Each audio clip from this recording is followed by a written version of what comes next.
Madam నమస్తే అండి. నమస్తే. మరి నిన్న ప్రధాని మోడీ గారు ప్రజల్ని ఉద్దేశించి మాట్లాడుతూ, ఆయిలు దొరకనందువల్ల ప్రజలందరూ దాన్ని తక్కువగా వాడండి. ఆ! వర్క్ ఫ్రమ్ హోమ్‌లోనే ఉండి పని చేయండి. బంగారం సంవత్సరం తర్వాత కొనండి అని చెప్పి ప్రధాని మోడీ గారు మాట్లాడితే, దాన్ని కూడా వ్యంగ్యీకరిస్తూ ఇటు పేర్ని నాని గారు మాట్లాడుతూ, ముందు నీతులనేది మీ నాయకులకు చెప్పండి. మీరు ఢిల్లీ నుంచి ప్రత్యేక విమానాల్లో హైదరాబాద్ వస్తారు. విమానాలు కాకుండా ట్రైన్‌లో జర్నీ చేస్తూ నీతులనేది మీ నాయకులకు చెప్పండి అని చెప్పి హ్మ్. పేర్ని నాని గారు హ్మ్. మాట్లాడటం. ఏంటండి అసల ఆయన చేసిన వ్యాఖ్యలు పేర్ని నాని చేసిన వ్యాఖ్యల్ని అసలు ఎలా చూడొచ్చు? ఏం చెప్తారు అసలు దాని మీద? అసలు పేర్ని నానికి మాట్లాడే అవకాశమే లేదు. పెద్ద రేషన్ మాఫియా. ఆయన ఆయన పేరుతో గోడౌన్‌లు పెట్టి రేషన్ అంతటిని షిప్పుల్లో జారవేసిన ఆయన ఒక నీతుల గురించి మాట్లాడడం తప్పేమీ లేదే. ప్రధానమంత్రిగా ఆయన లోక క్షేమం కోసం అంటే ఇవాళ అనేక రకాలైన వ్యాధులతో ఒబెసిటీతో బాధపడుతున్నారు చాలామంది. మామూలుగా మన ఇండియాలో ఎక్కువ శాతానికి ఊబకాయం ఉంది. దానిని గురించి తగ్గించుకోవడానికి అంటే అది ఎవరికీ తెలీదా? మాకు ఊబకాయం ఉంటే తగ్గడం తెలుసు. కానీ ఒక ప్రధానమంత్రి దేశ ప్రజలకి అలాంటి సందేశం మంచిదేగా. అదేమి చెడు కాదే. అంటే మీకులాగా గంజాయిని తాగి గంజాయిని ప్రోత్సహిస్తే వాళ్ళు మీకు కరెక్టే. ఎందుకంటే జగన్మోహన్ రెడ్డి గారు చేరిన మీలాంటి తుక్కు బ్యాచి అంతా మీ హయాంలో ఏం సాగిందండి? ప్రతి వీధిలో ప్రతి ఇంట్లో గంజాయి.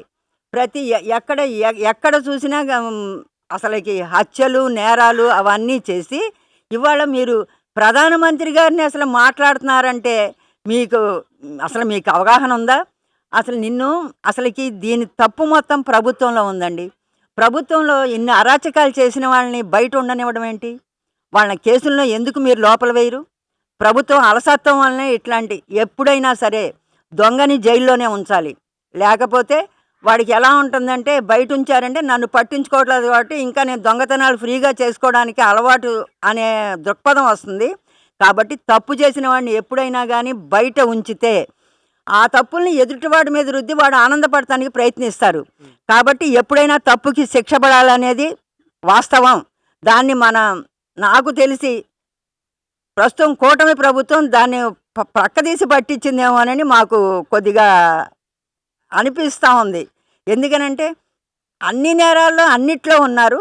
మనం ఒక్కళ్ళకి కూడా శిక్ష వేయించలేకపోయాం ఇంతవరకి. అదే జగన్మోహన్ రెడ్డి గారు వైఎస్ఆర్ పార్టీ ఏర్పడినప్పుడు అసలు తెలుగుదేశం వాళ్ళని అసలుకి ఎవరిని వదిలిపెట్టారు? ఆడ, మగ విచక్షణ లేకుండా కేసులు పెట్టి లోపలేశారు. మరి వాళ్ళ తప్పులు మనం నిరూపించినా కూడా మనం ఎందుకని చేయలేకపోతున్నాం? ఇది ప్రజల్లో ఒక రకమైన అలసత్వానికి వచ్చింది. ఎందుకంటే తప్పు చేసిన వాళ్ళు బయటే తిరుగుతున్నారు. అప్పుడు అన్ని రకాలైన కష్టాలు పడ్డాం మనం. ఇవాళ ప్రభుత్వం ఎందుకని చర్యలు తీసుకోలేకపోతుందని. ఆ తీసుకోని ఫలితమే మోదీ గారి మీద కూడా ఇవాళ విమర్శలకి అంటే కారణమైంది. ఈ రోజున ప్రధానమంత్రి మోడీ గారి మీద ఈ విధంగా వ్యాఖ్యలు చేయడం అసలు ఎంతవరకు కరెక్ట్ అంటారండి అసల? అసలు ఆయనకి అర్హత ఉందా? ప్రధానమంత్రిని మాట్లాడేంత అర్హత పేర్ని నానికుందా? నీ మీద రోజు నీ కొడుకులు, నీ మీద, నీ భార్య మీద ఎన్ని ఎలిగేషన్స్ ఉన్నాయి? మీరు ప్రతి చిన్నదానికి ఏదో ఒక కేసంటూ రోడ్డు మీదకొచ్చి వాళ్ళని కొట్టి, వీళ్ళని కొట్టి చిల్లర తగాదాలు చేసుకోవడానికి ప్రధానమంత్రిని అంటే నోరుంటే ఎవరినైనా మేము మాట్లాడతామనే అహంభావం తప్పు. దానికి తగిన శిక్ష వెయ్యాలి. మేమనుకోవడం ఒకసారి పేర్ని నాని గారిని దీని కింద ఏదో యాక్ట్ ఉంటుంది కదా! దాని కింద ఒకసారి తీసి లోపలేస్తే మళ్ళీ ఆ చుట్టూ ఉన్న పరివారం కూడా ఇట్లాంటి భాష మాట్లాడకుండా ఉంటుంది. తప్పేముందండి మోదీ గారు చెప్పిన దాంట్లో?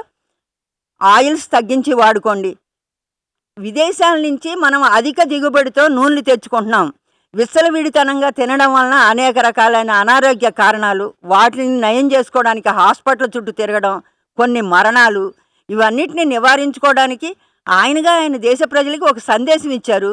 దాన్ని మనం కేర్‌గా తీసుకోవాలి గానీ, అది నవ్వుల పాలయ్యే విధంగా మాట్లాడకూడదు. దానిని పేర్ని నాని గారు గుర్తుపెట్టుకుంటే చాలా బావుంటుంది.